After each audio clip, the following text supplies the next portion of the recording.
Hello and welcome to the weekly multifamily roundtable. This week we have a very special episode.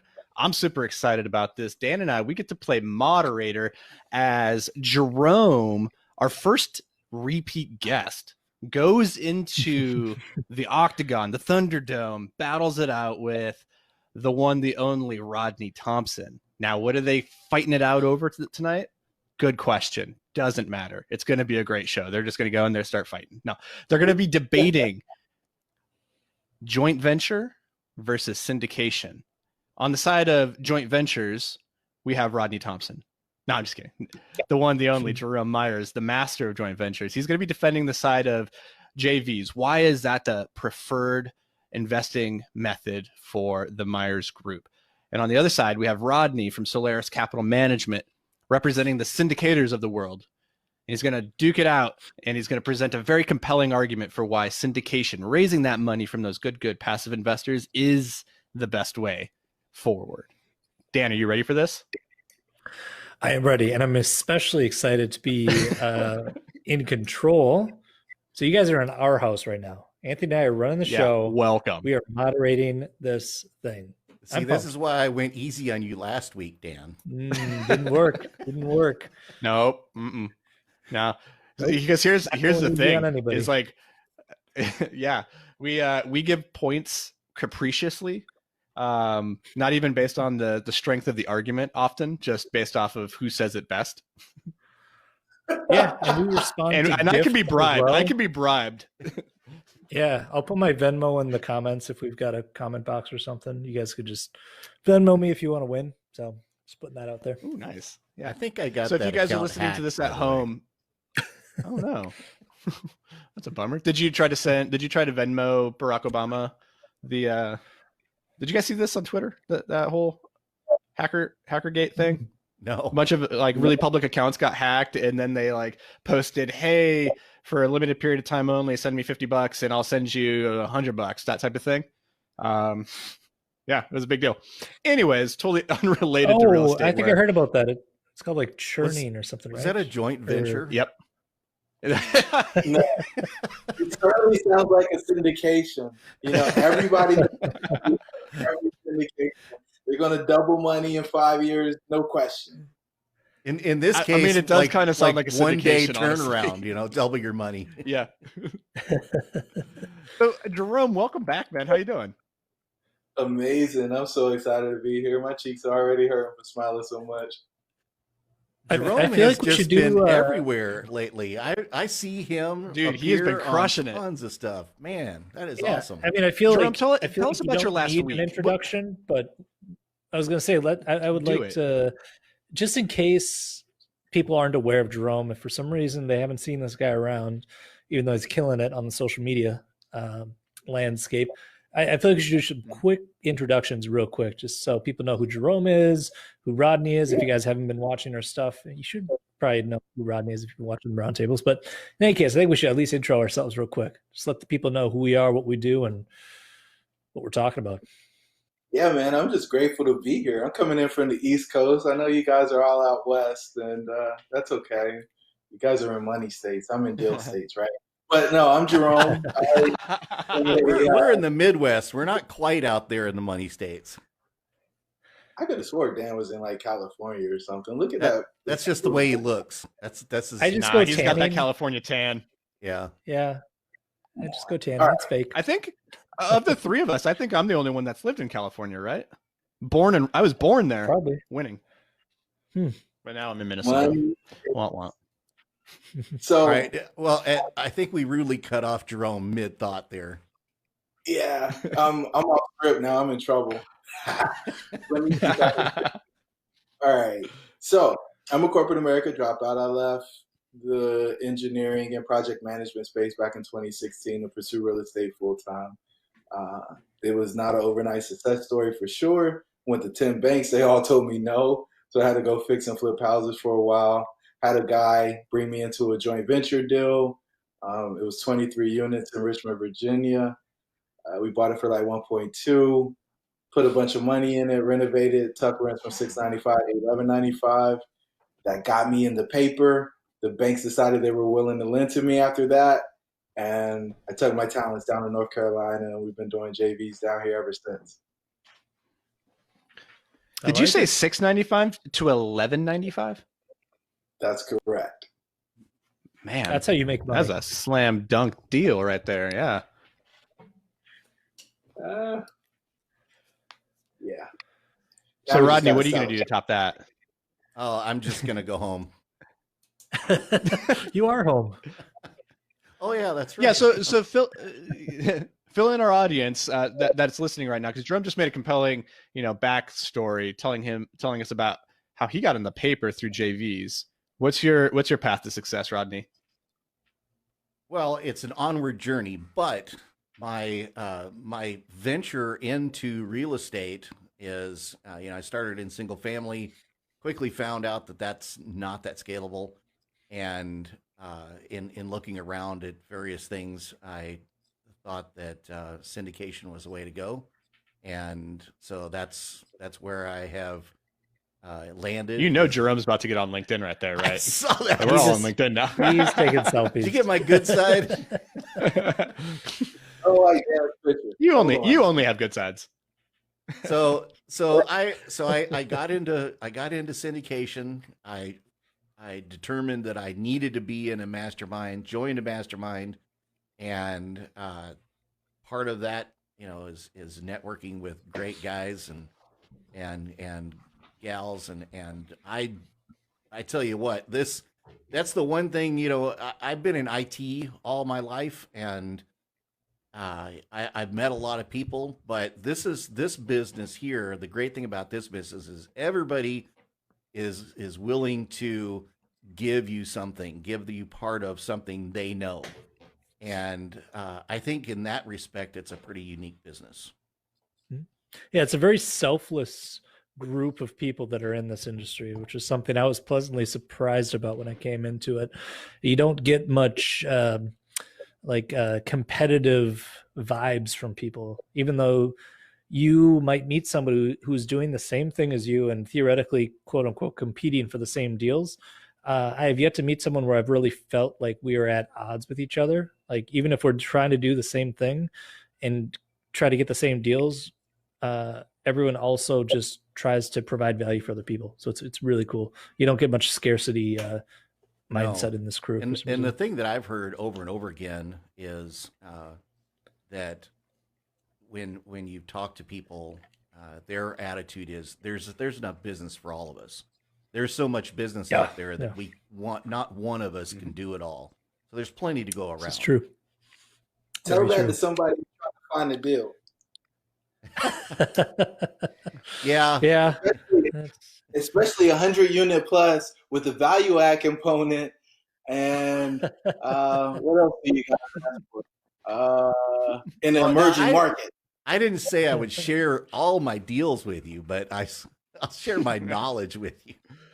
I mean, so that's the thing, right? Is there's some areas where we are kind of competitive when it comes to like locking down that deal. Sometimes we are at ends, but a really interesting conversation that Dan and I had recently with another local investor here in the cities. He missed out on a deal on like a 200 unit complex down south, and he missed out, didn't get the contract. He had a sneaking suspicion who did win it. And he reached out to him and said, "Hey, I have the financing all lined up. If you want to do this thing, we could take it down real quick." And just like that, he was back in the deal.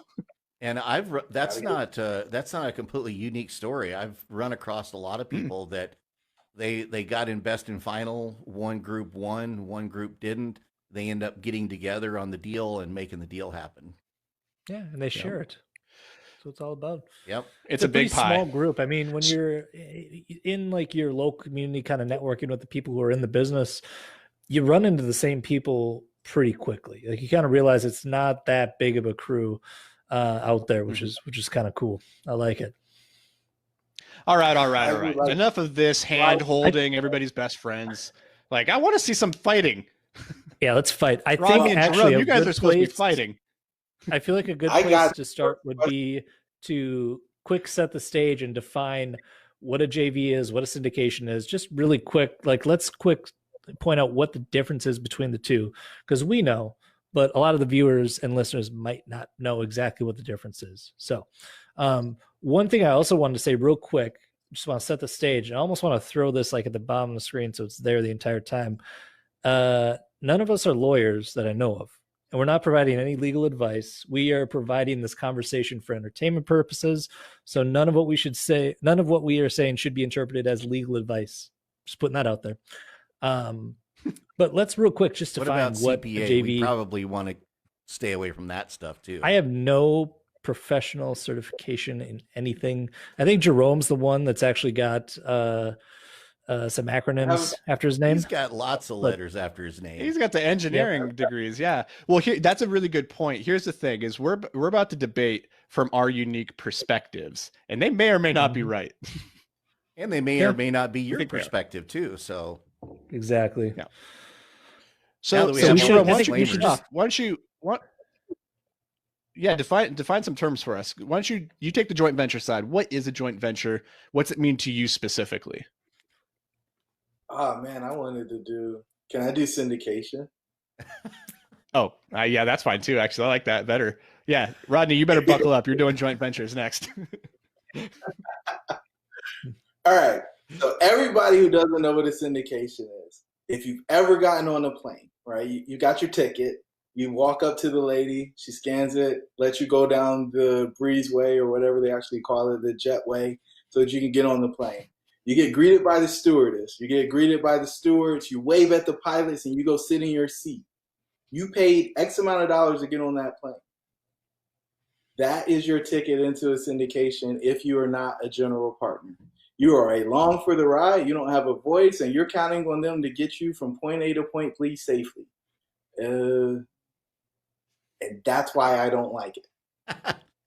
Well, I can use the same analogy on a JV. Would you like me to give that a whirl? I'm here for everything. All right. I want to see it. So if the four of us owned an airplane, see, I'm staying with the airplane now. The four of us owned an airplane and we show up at the airport.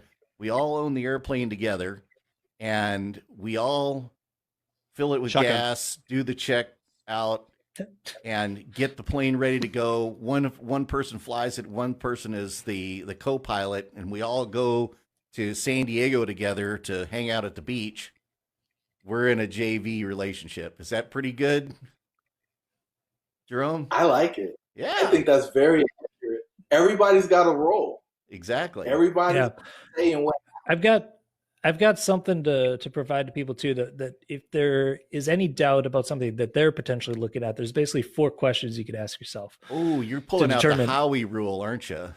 Exactly. Because there's kind of like some nuances between them. This is how we do. At the end of the day, there's one really key aspect that's really going to differentiate whether or not something should be a syndication or if it could be a joint venture. So Rodney, you mentioned that it's called the Howie rule. Basically what happened was way back in the day in like the 40s, this guy named something Howie, I forgot what his full name was, like Jonathan something Howie, started trying to sell off his land by selling these investment contracts. And the SEC was like, whoa, what are you doing? This doesn't seem right.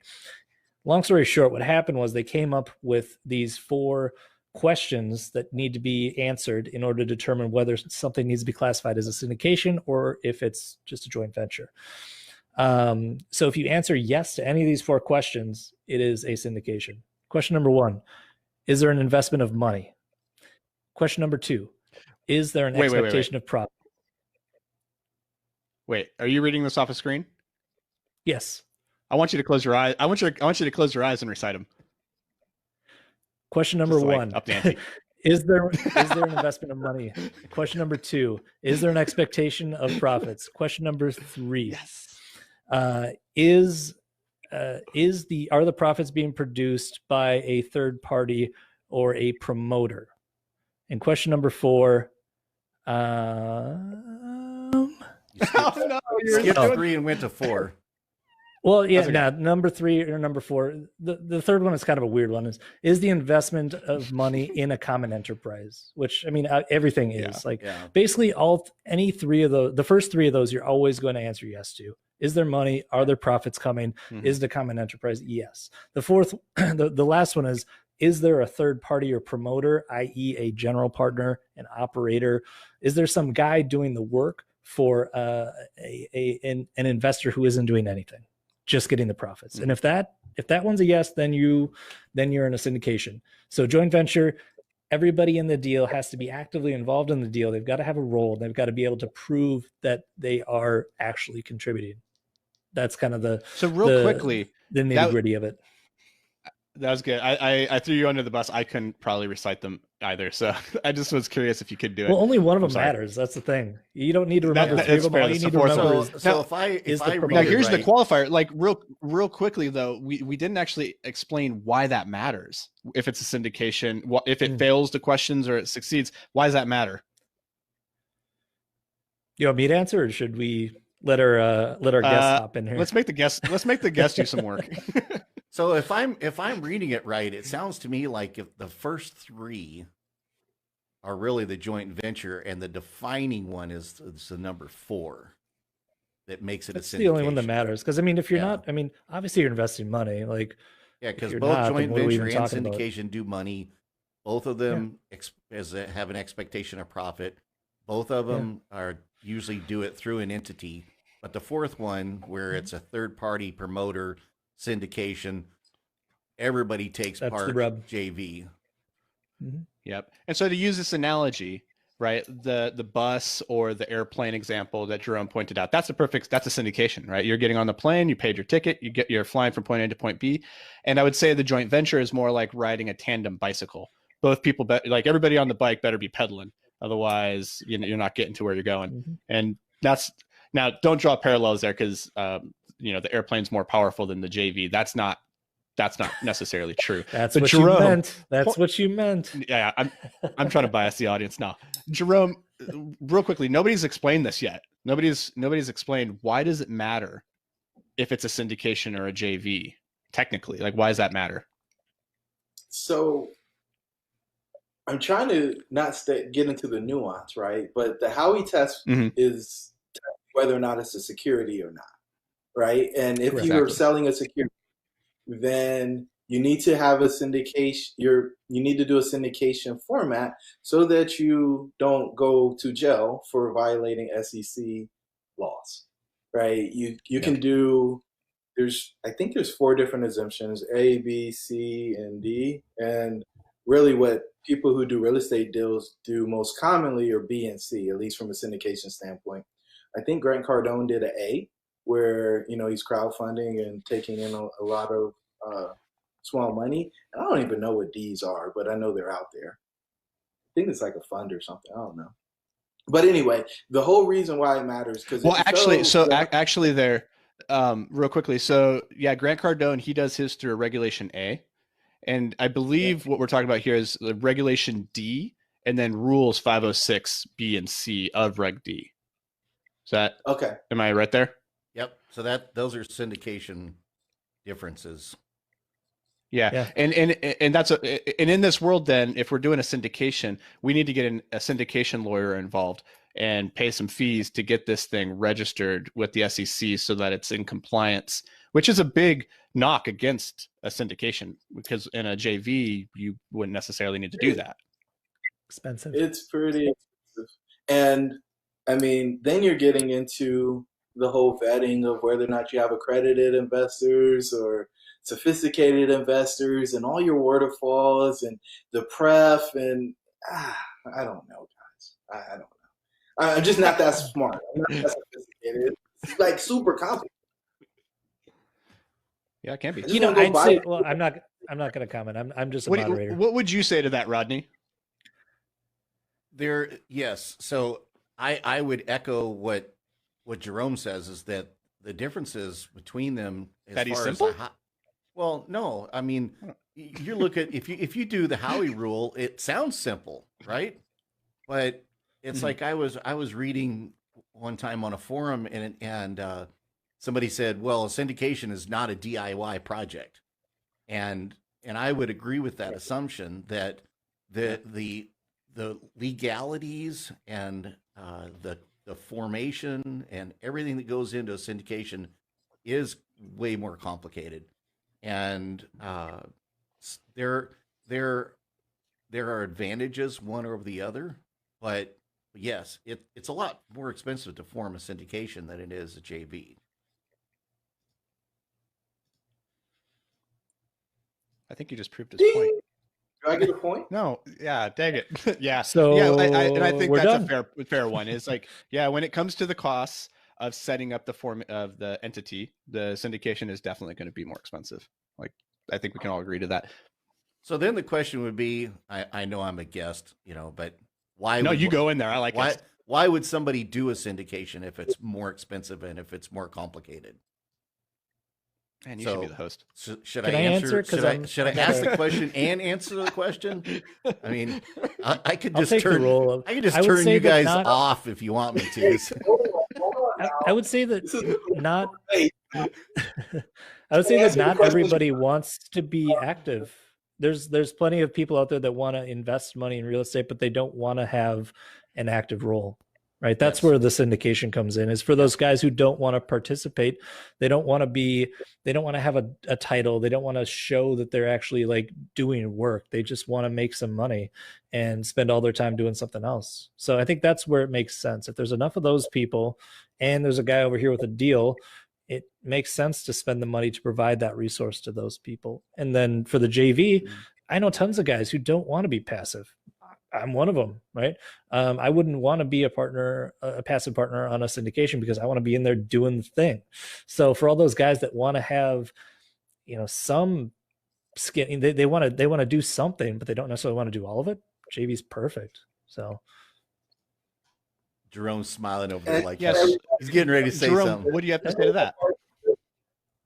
The general partnership is a JV. I want everybody to know that, right? So JV is superior, period, right? If you're going to get a deal done, you're doing a JV. It's just a matter of whether or not you bring people in along for the ride who aren't doing anything. Yeah, that's a good Yeah. point. So Rodney, stop giving him points. well, I gotta get into the guest mode here.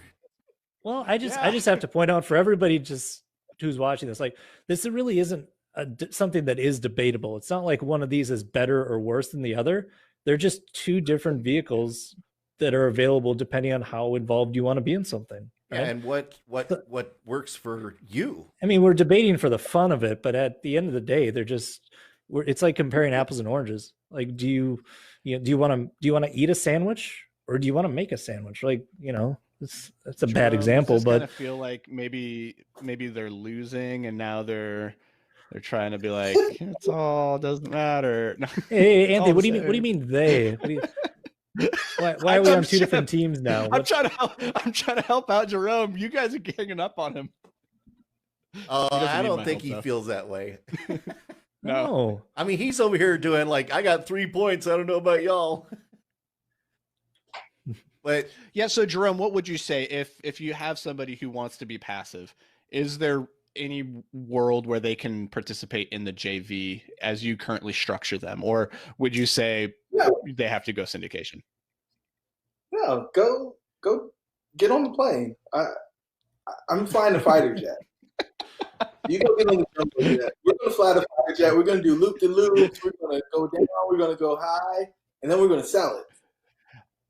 That's actually the much better analogy for the JV because everybody in a fighter jet is doing something. I led with that one. That's pretty strong. But all right, I think that does it, guys. I think that each has its place. You have investors like Dan who want to be active, and they're either only going to go syndication or JV, and then you've got people that they don't have the time to mess with some sort of daily duties that they might be assigned throughout the JV, and they just want to invest passively, and a syndication is really good for them. And you've got different levels of, now this is on the syndication side. The one thing that you'll have to clue me in on this, Jerome. Like on the syndication side, you have 50C or 506B and 506C, and 506C is accredited investors only, and you can advertise it. And that sounds good on the surface, but like if you're not accredited, you can't even invest in your own deal. If you're a 506B, you can't advertise, but then you can bring in sophisticated investors that aren't accredited. And I don't know how. So on your side, Jerome, does that? Can you? I can see where I don't think advertising would be Can't advertise, something you'd. But you're not No. selling securities. It's I'm just not If selling you start security. going online, no, you're I'm gonna not selling. if you. I think you're flirting with getting in trouble there. If you're throwing up Facebook ads saying, "Hey, invest in my JV," no. I think you're I'm not asking for saying trouble. I would No, agree with you, but I I'm don't not. he But I'm can. not saying. I'm not use the saying word like that. invest, and I don't use the word investor. I'm looking for partners to go in the Right. deal with me so we can Right. execute a project or turn around a property. Yep. That's what I'm doing. I'm a turnaround guy. We're doing M&A over here. It just happens to be in real estate. And that's the key is that you don't advertise for investors, you advertise for partners if you're advertised. But I mean, you're probably pretty selective who you get into business with, aren't you? Oh, You yeah. better be if they got they have, X% of ownership and voting rights, right? You better be selective. You don't just want Joe Schmo hopping in there and getting, 30% of the votes. So this is where I lose the syndications without a question. You can get your limited partners and get cash in the deal for people who you don't do any real vetting of in order from like values or morals perspective, because they don't have a vote in what happens in the deal. Mhm. So as long as you maintain control of the deal, then you can do what you need to do, but still take advantage of having access to their capital. I can't do that in the JV model. Like I spend months, years, decades vetting people, at least my partners to date. And most of them I've known over a decade. So I've got a question then for you guys. Given the fact that on a JV you need to have all active participants, and on a syndication, obviously you can have passive individuals as well as active. Do either of you see any issue with maybe some limitations to how large you can scale with JVs, given the fact that you could probably only have so many cooks in the kitchen on a deal, right? You can't have like 15 to 20 active partners trying to agree and make decisions and get everybody on the same page. Like, Jerome, in your experience, like at what point do you start to see diminishing returns, or not diminishing returns, but like inefficiencies in management as far as like how many partners you bring on? Is it like, around 5, or you get up to 10 or 15, or like where does it start to get messy, do you think? I think it gets messy after 5 to 7. I think you really start getting in trouble if you go over 7. Mm-hmm. But the caveat there with this, right, is it's just a function of how much money people have, right? Mm-hmm. Like, yeah, you get like 5 Mark Cubans, you could buy anything in the world, right? Right. And so Dave Lindahl spoke at Dan Hanford's Multifamily Investor Nation Summit. And Dave Lindahl only does joint ventures now. And he was one of the first educators back in the day. And he did joint ventures to start, went to syndication, and now he just works with super high net worth individuals to take down monster deals. And so it's just a function of your network and your track record. If you can demonstrate that you've got a track record of like really crushing your deals, then that's what people are looking for as far as high net worth. And like, are you working with a family office or something like that? Like, you can get I was just really going to say, you deals. could do a JV with a hedge fund where it's just you and one fund and you take down a $500 million deal. No problem. Right. So just like you said, it's just your only limitation, I guess, is your network of potential partners. Yeah. Rodney, what do you think about that? I think obviously it's a little easier to scale with a syndication model because not everybody needs to be accredited, depending on the type of syndication that you do. So it gives you a little bit more ability to scale quickly. Do you see a downside to having multiple investors to have to report to? Could that be a potential bottleneck for you? So I would apply the same to what Jerome was saying. I mean, when we're talking about investors, we're talking about passive, non-active. They don't have a say in the day to day, right? So you can queue up an investor report in MailChimp or whatever your favorite mail program is, and just fire that off. And then you just get on the phone and talk to your investors and kind of check in how they doing, see if they have any questions. But as far as the GP side of things, I think there is a theoretical limit there that you would probably want to stick to, because there's just there's only so many things you can spread apart, and everybody who's a GP is supposed to have an active role in the syndication, just like in the JV. So I mean, you can't just have somebody raise money and that's all they do. That's that's that's I don't know why unless they're a broker dealer, then they can do right that. now. I don't know. I'm not sure why the SEC sees that the way they do, because to me that's a job. I mean, that's raising money for the syndication that you're a general partner for is a job, but you have to have some sort of active role after you raise the money, as far as ongoing. I think it makes sense. You want to make sure that the guy pushing the deal has some kind of vested interest in it actually doing well. You don't want some guy just pumping up a deal, then he has no skin in the game, right? So yeah. I think it kind of makes sense. Yeah. Because otherwise you could have kind of like these like pump and dump schemes going on where you're just promoting this deal, but like you don't care if it's a crap deal. You're just trying to sell it, make your commission, and run. There's some truth to that, but at the same time, it's like you can't continue to go back to those investors if you're scamming them. They're gonna figure that out in a hurry. Tell that to Bernie Madoff and every other Ponzi scheme. Where are those guys right now? Right, they're not making investments anymore. They're sitting in jail or they're dead. They got away with it for a while. So Bernie was going for good 30 years. To tie into this, actually, I was trying to find something in this. Have you guys read this, Gene Trowbridge? It's a Whole New Business. Yes, it's a long time ago. It's good. It's got all the information in it.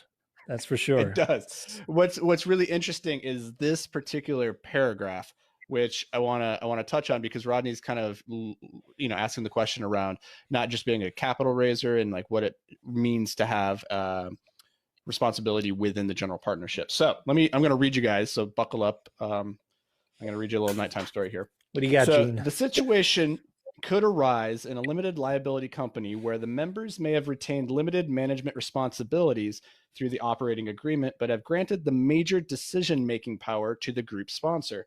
A sponsor should ask, what is the amount of authority that needs to be retained by the members so the investment is not considered an investment contract? The answer to that question is likely to depend on a reading of the specific operating agreement in question. So this doesn't answer anything, but what it does make me wonder then is, in the joint venture structure, yeah, I got you guys on like pins and needles there. How much responsibility does each member need to have, or what qualifies as a meaningful amount? As far as the capital raising thing, I think, because I've asked this question of our SEC attorney specifically, and it's just like one other box needs to be checked. That's it.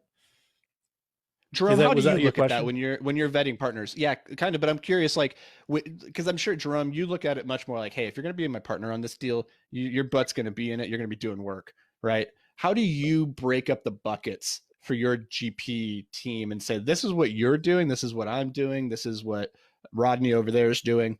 How do you think about those roles? I think about it in the skill set that the person has or they want to develop, right? In general, so I serve as asset manager on all the deals that I write the contract on. And so then if we're breaking it all up, it's like, okay, I've never done a deal before. I'm really interested in helping with due diligence so that I know what I'm supposed to look for. I want to go through the report. I want to go through the walks and go through every unit. And then on the backside of that, when we're going through construction, I want to get engaged with the property manager and the construction guys as they're going through and turning the unit so that I know what we have. And okay, well, go do that. I'm still watching, but you go take that and you go do that. For somebody who is like really good at math or analytics and they can underwrite, all right, underwrite the deal. All right, we've got the model. All right, then we update each year or whatever so that we make sure that hey, budget tool, we have something that we're supposed to have. And then we've got our, quarterly meetings and our monthly reports. And we go through those with the fine tooth comb and make sure that what the property manager is reporting to us actually makes sense. And if we find something that doesn't make sense and we've got to create a strategy that we need to execute in order to fix the plane because the wheel fell off, well, we got to source the wheel, and then we got to have somebody put it on, and we need to check and make sure that it's put on properly. And then we're looking at the lagging indicators to see if it actually made a difference. And so it's by committee, but it changes every deal. I don't just say, hey, you're responsible for finding the money, because we're all responsible for the money. And I think one of the things that is probably most exciting for me is like we devalue the equity that's brought to the deal. So, every dollar doesn't get a dollar worth of equity, because there's some people who are going to sign the loan because they got a balance sheet. And or somebody's going to sign the loan because they want to be able to go do their own deal. And in order for them to go do their own deal, they need to have signed the loans to say that they actually have experience. And this is my big thing when it comes to syndications. Like, the majority of people are not going to get to sign the loan. And because they don't sign the loan, they can't go do their own deal. And so for anybody who's like Dan and wants to be an active operator, and they go into a syndication and they haven't cultivated a network where they can raise $1 million or $2 million so that they get to sign the loan because they have a meaningful ownership stake in the deal, I think it's the wrong way to go, because you're not going to be able to go to the bank and get a loan. So you either raise it in cash or get bridge debt, maybe. But the bridge lenders are pretty particular about who they lend to, and they want to know your track record. So it all comes full circle. For me, the magic ticket is signing the loan. And if you haven't signed the loan, then I don't know how you're actually ever independent. So you're stuck in the LP bucket, and there's but so many syndications that you can invest with because, well, you have so much money. And so talk a little bit more about how you guys devalue the equity. I'm interested from, some people you'll hear, hey, I'm bringing the money to the table. Why shouldn't I get a bigger chunk of this pie? So I think people who bring money, so everybody's dollar is worth the same that's in the deal, but you're not getting dollar for dollar. You might get 80 cents on the dollar, and then we carve up some of the other equity for other stuff. I highly value the deal. The person who finds the deal and gets it under contract at a price where we can actually close it, that's primo to me, right? So we're going to give somebody equity for that. Do you use the same allocation of value to each role in each deal? Like, for me and Anthony, for example, if we're looking at our GP partnership, we kind of break it down into like deal finder, asset manager, loan guarantor.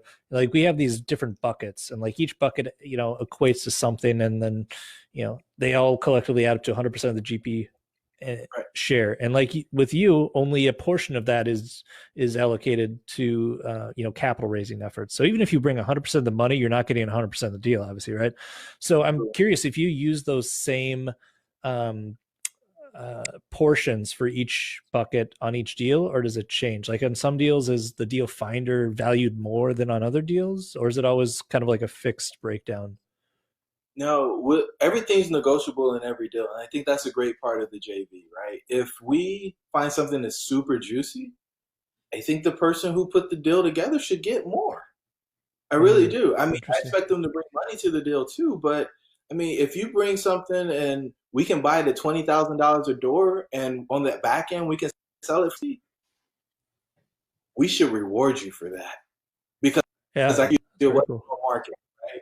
And I don't consider a deal finder somebody who found something on LoopNet or a broker sent it to them. Like, that's not actually finding the deal, because anybody on that mailing list could get the deal. I want you to get it forwarding an email. That's not finding a deal for me. Yeah. For some people it is, but not for me. And so if you can get that's got to be like a legit off-market opportunity that like no one else knows about. This is strictly because you happen to know a guy. Like, no one else had the opportunity to get this deal. That's finding a deal in a real way for me. And that phone call, you've got a finite amount of time to get the LOI in before they go tell somebody else about it, right? And so that action and actually knowing the difference between a lead and a deal is super valuable for me. And I think it's interesting you bring that up because, oh, I'm sorry, go ahead. I thought. I was just saying, so, I always talk about my 4 things, right?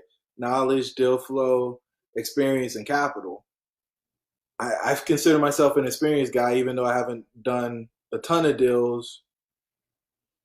But the deal flow is what everybody's seeking. It doesn't matter if you're doing JVs or syndications right now. Finding a deal that actually makes sense is pretty freaking tough, right? So if somebody can bring you a deal that you can close, they should be rewarded. And it's not just a broker fee or whatever.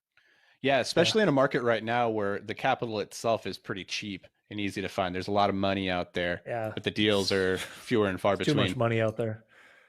Yeah. That's what's making the deals harder to find. So kind of pivoting, like that's really good insight, actually. That whole spiel there, Jerome, was fantastic. Gave me a couple things to think about a little bit differently. Transitioning back to Rodney, I'm curious to hear, one of the big things with a syndication is you bear responsibility for other people's livelihood, or not livelihood, but like their life savings, let's say, like their money. Whereas in a joint venture, Jerome's pointing out, he's like, I expect everybody to bring money to the table. Maybe it's not the same amount of money, but it's like you're coming to the table, you have skin in the game. Whereas in a syndication, you're bearing the burden of more than just your own skin, so to speak. So how do you view that then, that extra burden in the world of syndication, and kind of like say that it's still worth doing instead of just going the joint venture route? Well, I think first of all, I think going into the deal, having a solid understanding of the performance of the deal is key. And I think if the deal is solid and there's cash flow, it's gonna speak for itself, which really doesn't apply to what you're asking. But I think that we have a couple of checks and balances. For one thing, we have preferred returns. So we don't make any money until our investors make money, or at least the investors get the money off the top, right? And well, we're going to have to cycle back to that. So here's where the difference lies. I mean, you have 100% participation on Jerome's part, where all of his people are rowing the boat, and we're just full of analogies tonight.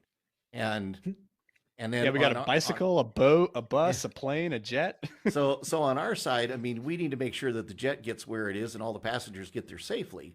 And there is a I don't know, a feeling of responsibility, obviously. And there's a couple of things. I mean, preferred return is one. Second of all, if you end up not making what you told your investors, and all investors go into the deal understanding that it's a risk, that they may not make any money, they may lose their money, but at the same time, that is not an acceptable outcome. And if you do that, you're not going to get investors. So it behooves you to make sure that the deal performs as you expected, which means that you've underwritten it properly and that you have good management in place. And if those things don't occur, I mean, nobody makes money, whether it's in a syndication or whether it's in a JV. And I can see, where Jerome looks at that and says, hey, we all should make money. And I totally agree with that. And we should all make money in syndication too. And I think that that the preferred return is just is a bar, a level of responsibility, and I don't know, it's not necessarily a guarantee of performance, but it certainly is a performance metric that you can apply towards it. That if the deal doesn't hit that, we're not making any money. So it better work. Mm-hmm. Jerome, why were you throwing the double deuces down? You're like, nope, that's no good. What you feeling over there? No, so when the deal isn't performing, the people who are flying the plane are working like hell, right? Yep. So if you don't pay them, then what do you expect them to do? If they can't make money from the deal they're working the hardest on, where are they going to make money from? Well, I've had to do capital before, so I just know what it is for a project not to go as planned, and to look at somebody who is putting in whatever time it takes in order to deliver a result, and then tell them, yeah, you don't deserve any money because of whatever. Everybody looked at the same documents. Everybody agreed that the assumptions were appropriate before you started the project, and now you're in the project and you find out you're wrong. Everybody who's done a pro forma and actually executed a deal on the backside knows that they're wrong. They're either wrong less or wrong more, right? Like, and it was funny because I heard Michael Becker on Multifamily Takeoff the other day. He's like, every pro forma I've ever done has been absolutely wrong. I've either made more money than I expected or made less, but it's never been what I pro forma. And that's just the fact of the matter. I mean, as soon as you introduce the people, and for our projects in particular, right, we buy stuff that's broken. I buy broken apartment building businesses, and it's a wild animal, and I just never know what it's going to take to get it tamed. I don't ever know, and it always seems to take longer and cost more than I expected to. So I keep putting more on. So every deal I add a little bit more. It's like, okay, well, let me add this in to make sure that we have enough.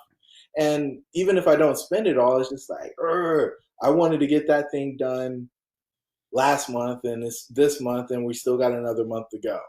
And so just working through that, when you don't dealing with these more challenging projects, uh, I just don't know how you look at somebody who's working really hard for you and say, I don't want you to make any money until I make money, or Yeah, a this is certain something amount. that's very difficult about the syndication model is you, even as a passive investor, you're looking for alignment of interest between the passives and the general team to make sure that the general team is incentivized enough to work hard even when the times are going rough and the deal is going to need a little bit more extra elbow grease, but not to the point where the GP is just breaking it in hand over fist at the expense of the LPs. Whereas in a JV, there's a natural equilibrium of alignment of interests. Everybody's interests are equally aligned for the most part. Well, I mean, if I don't make money, if the deal doesn't make money, none of us make money, right? So we have every reason to try to make the thing work. I But I just, when you look at somebody and say, because we had a project where our general contractor left and one of the other partners stepped up to do it, and we get to the end of the road and the project went over budget and it took longer than we expected it to, and we get to the end of the road and then you look at the guy and say, we're not going to give you any money. Like, how do you do that? Like, this guy saved you. You were drowning. You were going to have a loan go in default, and this guy dove in, and you look at him and say, well, you don't deserve to get paid for being a hero. Like, I can't fathom that. And if you look at the assumptions and you see that there was a fatal flaw in the assumptions, and you put your money in the deal, how can you not be responsible for that and expect somebody else to take all the burden? And I've seen and heard stories of people who do the preferred return with the catch up and all this other stuff. And then they realize that they're not going to make any money in the deal. And so they ride the thing out for 3 to 5 years and just to say they had the experience. And I get it. The investors won't invest with you again if you lose their money. Completely get that. Then some investors might not invest with you again if you don't make them a certain amount of money. I hear that loud and clear, but I just don't know if it's realistic to think that anybody is going to work and not get paid. Like, that just, from my perspective, doesn't make any sense. And I don't know where else those expectations happen. So I don't think that I the analogy you were talking about where you were saying like you're expecting the guy to work and he's not getting paid. Are you talking about from the LP perspective? Because the GP team as a team is going to rise and fall together, and if they fall, then the whole deal falls, including the GP. Whereas if they excel, the everybody excels. And but what it's saying is it's saying that as long as you have a, like in our case, we do an 8% preferred return. well, as long as we're and we've underwritten the deal, and the deal is expected to perform in the 10% range, then really the way I look at it is we have nothing to worry about. But what it does is it gives that assurity to the passive investor that they are going to get their money, at least 8% on their money, because we if we don't get the expected returns that we are forecasting, then we make less. The LPs will still make their 8%, but we make less. So I get what you're saying. That is like, well, why should you pay a guy not to work? But at the same time, I look at it as like, I'm going to hold this cattle prod behind you, and as long as you are doing what you say you're going to do, it'll stay 12 inches behind your butt. But when you slow down, it's going to hit you. And so it just provides the incentive for me to make sure that I'm doing what I said I would do, that I'm watching the deal, I'm reacting to anything that comes up, and I'm making sure that the thing overall performs as I said it would. And is it going to run into problems? Absolutely. And I agree with you that every pro forma out there is wrong, because you're either going to make more or you're going to make less. But I think that having that preferred return gives that LP the assurance that the syndicator is going to do whatever they need to do to make sure that they get their money. Because if the operator is getting their money first, then the LP is going to, like, when do I get to dip in the pot? So I think that's what a lot of anybody that invests in syndication, they're looking for that preferred return. And I know a lot of syndicators or a lot of investors that invest in syndication passively, that they won't invest if there's not a preferred return.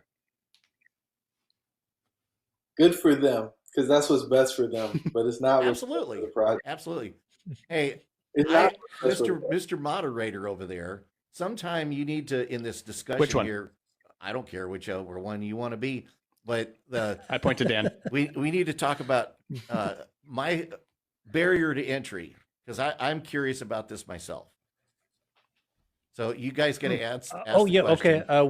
Hey guys, what are the barriers to entry in JVs and syndications? Oh, you want to know about barriers? Discuss amongst yourselves. Because this is a really great question, because to Jerome earlier, he was saying, hey, I expect my partners to bring money to the table. What if I don't have any money but I want to get involved?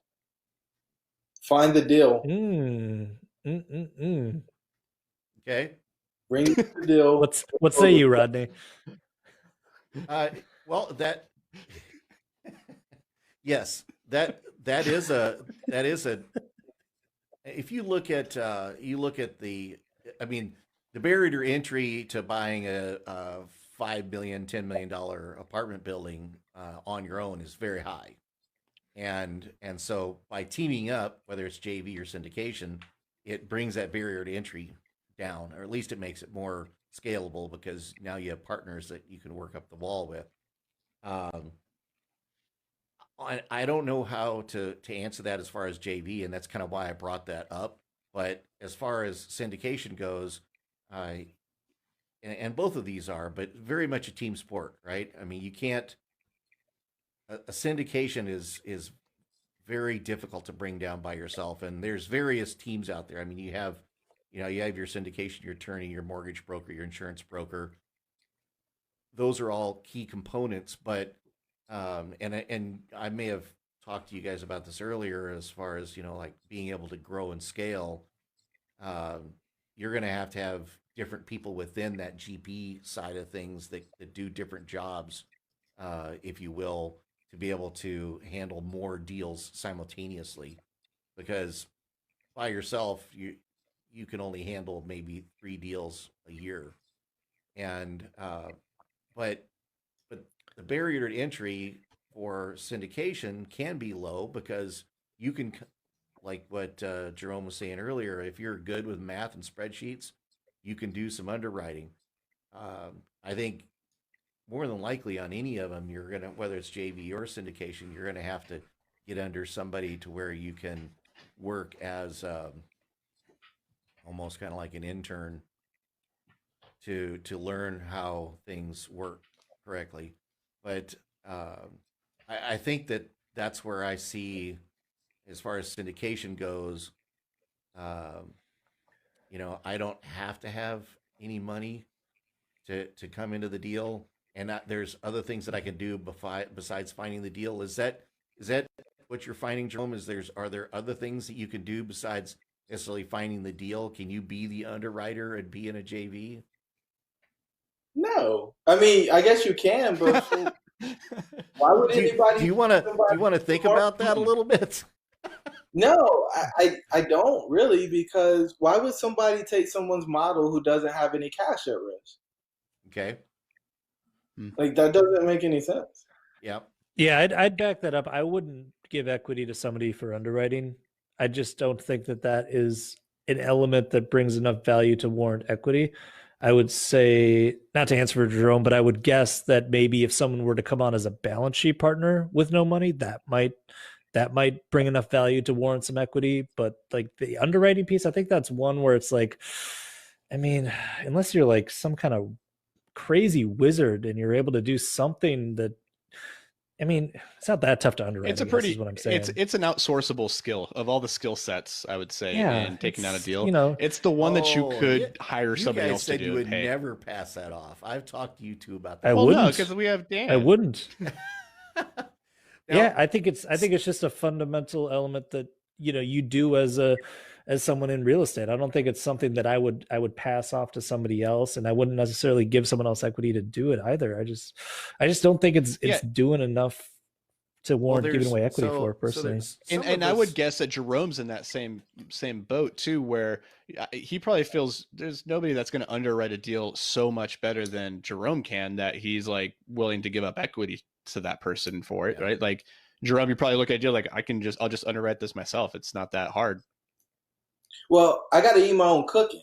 So that's why I write my own deals, right?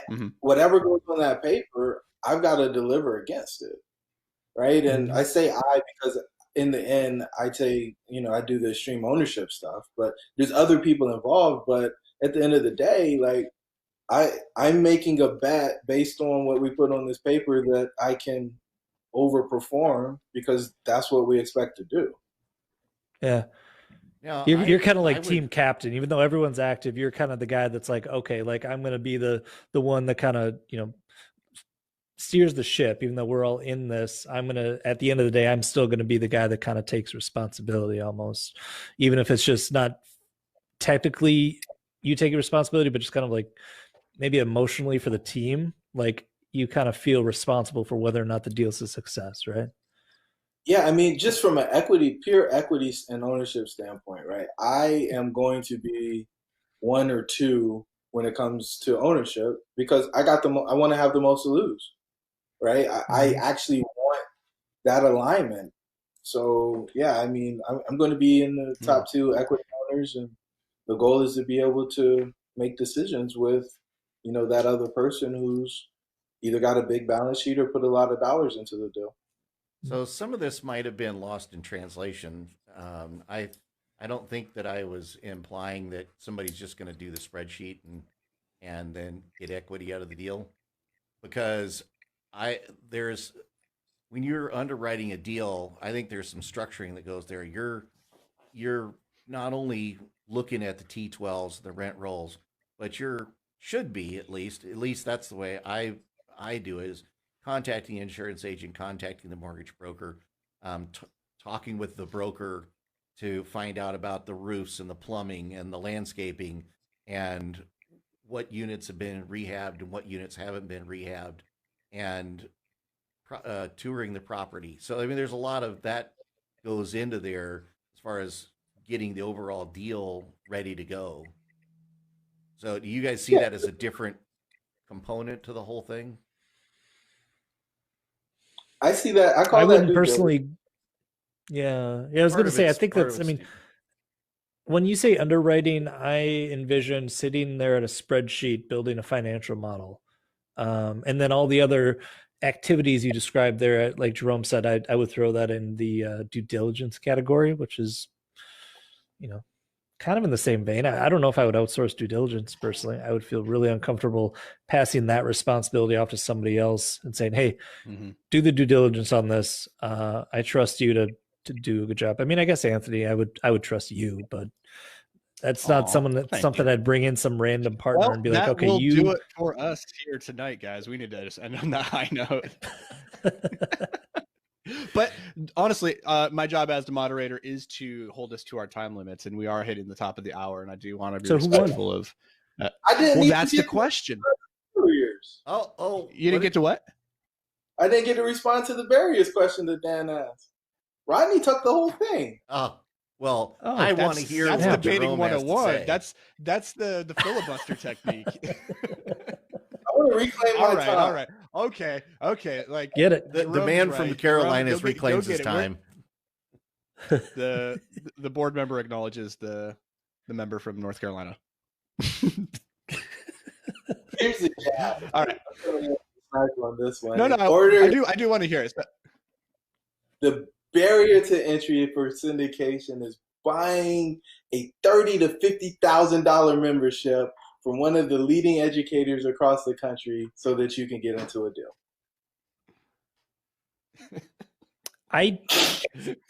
So do you feel that that's necessary? That is one way. Wait, are you talking about being a GP in syndication or being a? Oh, I didn't buy a membership to anything. If you want to be a GP in a deal, what you're saying is that you have to buy education in order to get into that club. Yeah, and you've actually. I'm in the club. I didn't buy. I didn't do that to get into the club. That is a method. I will agree with that. That is a method. Mm-hmm. It's not a prerequisite. No, it's not. It's one possible way, but it is could be a faster way to be a GP, possibly. No, I think no, we're way over our time. I would say that Mr. Moderator syndications have been around for a long time, but it's only recently that we've got all these gurus selling courses. So I'd say that's just a product of how popular it is. I don't think that's a prerequisite at all. Because I mean, I didn't pay for. I did my first syndication without doing any kind of educational program or paid a guru for something. I just had enough people who knew what I was doing that, I had money partners lined up. So. I would agree that it's an avenue, but not. I would say that the gurus will tell you that it is essential to pay them for a course to be able to do it. They'll tell you that, but all you have to do is have a good network and have a good deal and know what the hell you're doing. You can get it done. I will say this. I don't necessarily agree with Jerome's point, but I will award him full points for definitely getting under all the syndicator skins with that one. Like that one riled up the panel. Yes. I'm going to walk away and in 10 minutes, I'm going to be like, oh, I should have said this and that and all that stuff. Zinger. It's going to keep me up tonight. All right. We have gone overtime. Our combatants are bloodied and bruised. Even our moderators are bloodied and bruised. Well, that's the question that we leave to the audience. They need to get to the comments. They need to DM me privately and let me know who they thought was winning. They need to put people on blast, call it out. I will say that. Do you think that I am a syndicator, but Jerome got me the most excited. Ooh. I don't know if it was good excited. I don't know if I got frustrated, but Jerome got me energized. Even though I'm team syndication. I don't know what that means, but here's the thing is I award Jerome best analogy points. Yes. And overall too, like he did get us started singers, on the sure. Like best singers consistently. Yeah. He did get us on the planes, trains, and automobiles thing. Get some zingers. Yep. Yeah. For me, even as a syndicator, I would have to probably lean this one towards Jerome. But only here's why, Rodney. Here's why. Because you can throw me under the bus, so just go for it. I want Jerome to come back, and I'm afraid. No, I'm just kidding. That's not why. Yeah, see, I'm not. We don't get participation. We know you're coming back, Rodney. I think like an old penny. Like honestly, when we talked about this debate and like this one in particular, I was like, yeah, we're gonna have Jerome on, and it's gonna be a tough one for whoever is gonna be debating him because, he knows his stuff and he's got good arguments for it. So. But so when I volunteered, they were very fast to respond. Oh yeah, absolutely. You be yeah. Yeah, exactly.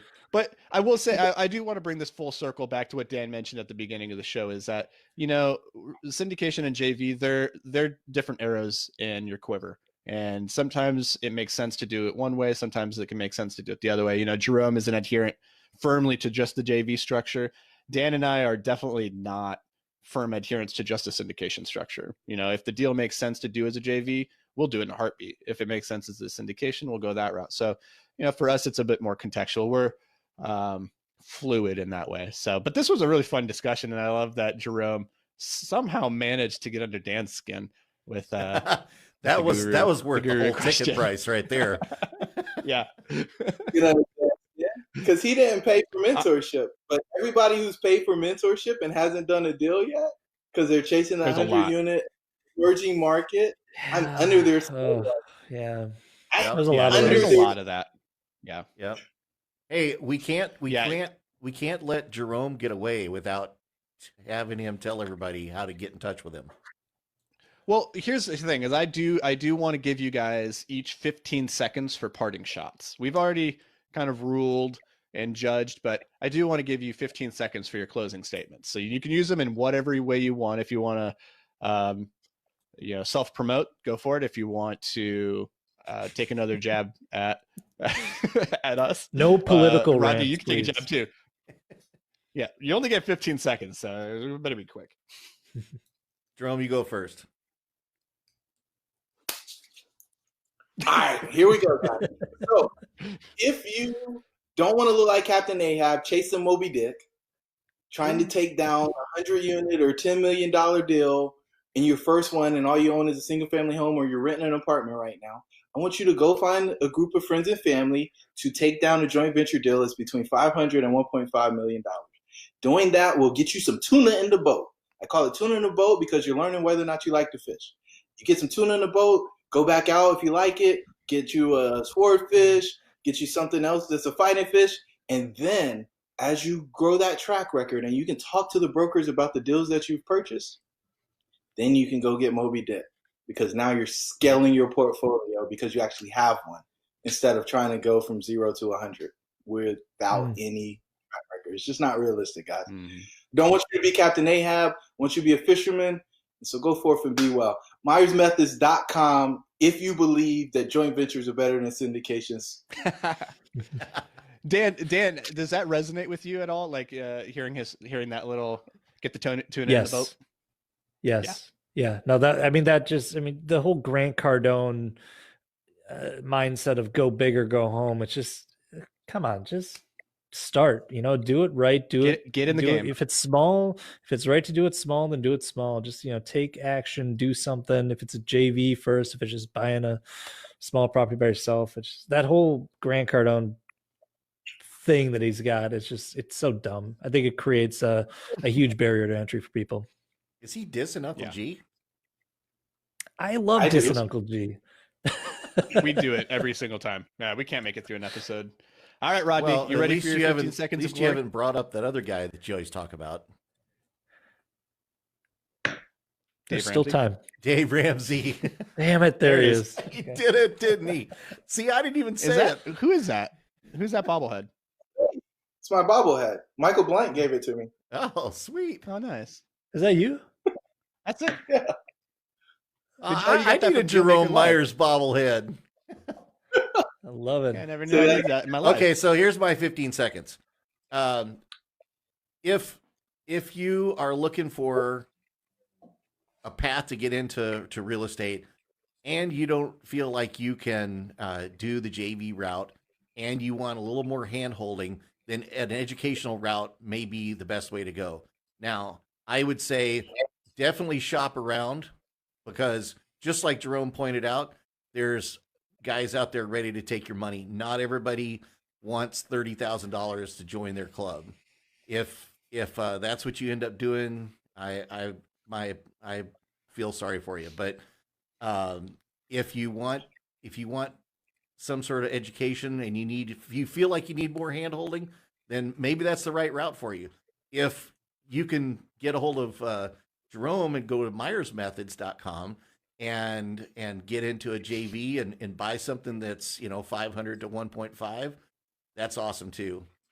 So I think just like what we were talking about here, whether you go syndication or JV, you have to do what you're comfortable with and what works best for you. I love it. A beautiful, beautiful moment of friendship as Rodney reaches across the aisle and does a little self-promoting for Jerome at, what was that, MyersMethods.com. Real quick, before we go, how do we get a Myers Methods wolf t-shirt? Is that a wolf or is it a husky? I want one. I thought it was like a Timberwolves thing at first. Yeah. Nope. We're Minnesota boys. Do you have a merch? Do you have a merch site? No, you only get them through selection. Shirt sizes. Come on. Medium. I want medium. 2X. 2X. I'll take a children's medium. A children's. I have my guns popping out. He wants to. I thought you meant for your soon to be baby. No, I don't actually work out. I just buy really small shirts. That's my strategy. So it works. No, for real, probably medium. Right. If we're gonna be honest. two mediums and a 2X. Now you guys actually have to wear the shirt. Oh, you have to. Oh yeah, next time we have you on the show, we're all going to be wearing our shirts. all going to have Myers Method shirts on. Yeah. If you have hats too, I'll take a hat. I want all the gear to be decked out. Ooh, I want a face mask. Do you have a Myers Methods face mask? I was going to do that for our conference, and because they were $20 a piece, I decided not to do it. Whoa, $20! They're a hot commodity right now, man. That's a primo mask. Things are not cheap. Yeah. All right, so let's wrap this up, guys. We have people listening to us, and they're like, moderate. They're giving away free swag over there, and I'm getting nothing. Moderate. So, yeah, for you guys at home, I bet if you reach out to Jerome and you're like, "Hey, Jerome, I thought you won that debate. You totally crushed the other guys. Can I get some swag?" I don't know. Maybe he'll hook you up, but I don't know. Get in a JV deal with him, and he'll bring you some swag. There you go. There it is.